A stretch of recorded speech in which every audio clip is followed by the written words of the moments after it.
నిజంగా ఈ బరితెగింపు అన్నది, ఈ విచ్చలవిడితనం అన్నది నిజంగా ఏ స్థాయికి వెళ్ళిపోయిందనంటే, చంద్రబాబు నాయుడు గారి ఎమ్మెల్యేలు, చంద్రబాబు నాయుడు గారికి సంబంధించిన వాళ్ళంతా ఏ స్థాయిలోకి వెళ్ళిపోయినారంటే, నిన్న 20 పేపర్లో చూసినాం. కోడూరు ఎమ్మెల్యే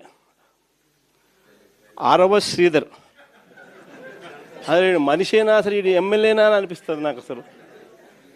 అసలు ఈ అరవ శ్రీధర్ అనేవాడు ప్రభుత్వ ఉద్యోగి అయిన ఒక అమ్మాయిని భయపెట్టి, బెదిరించి, రేపు చేసి, హెరాస్ చేసి, స్వయంగా ఆ అమ్మాయి తనకు జరిగిన అన్యాయాన్ని కూడా ఏకంగా సాక్ష్యాలు, ఆధారాలతో సహా బయట పెట్టాను. ఆముదాల వలస ఎమ్మెల్యే ఇంకోడు కూన రవికుమార్. ఈయన గారి వేధింపులు భరించలేక గవర్నమెంట్ స్కూల్ ప్రిన్సిపల్ ఆత్మహత్యా యత్నం చేసుకుంటే ఇప్పటి వరకు చర్యలు లేవు. సతివీడు ఎమ్మెల్యే కోనేటి ఆదిమూలం ఒక మహిళను బలాత్కారం చేసిన చివరికి ఆ అధికారిని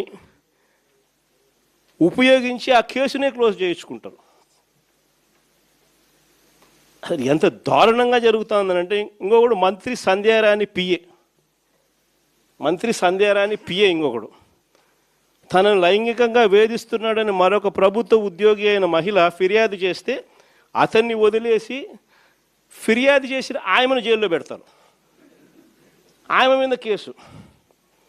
ఇంకోడు గుంటూరు ఈస్ట్ ఎమ్మెల్యే నజీర్ ఇంకోడు.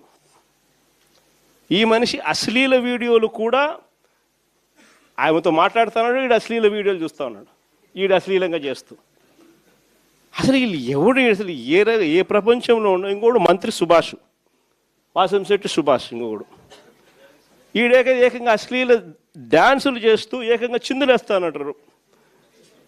అశ్లీల డ్యాన్సులు చేస్తూ ఏకంగా స్టేజ్ ఎక్కి చిందులేస్తాడు మంత్రి.